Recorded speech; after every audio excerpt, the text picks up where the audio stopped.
Welcome to the Slop Temple. We pray this video helps.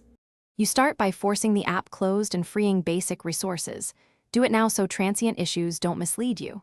Check storage percentage and install any pending iOS update because compatibility fixes often arrive there.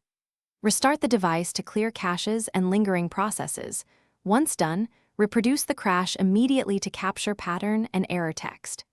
Make a quick note of when it happens, on launch, after login, or during a specific action, because that narrows the diagnosis fast. Next, update or reinstall the app to remove corrupted binaries. Backup data first if the app stores local files. Then gather diagnostic evidence. Open settings to view analytics and crash logs, and export the latest report so you can read exception types and offending threads.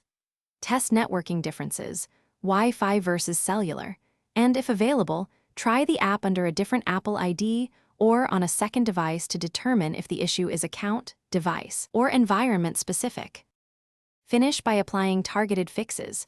Reset network settings for connectivity bugs, or reset all settings if preferences seem corrupted.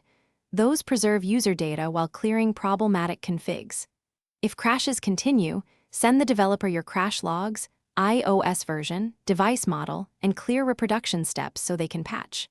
As a final measure, restore from a known good backup or perform a factory reset. This is last resort. Troubleshooting tip. If symptoms persist after a reset, test hard.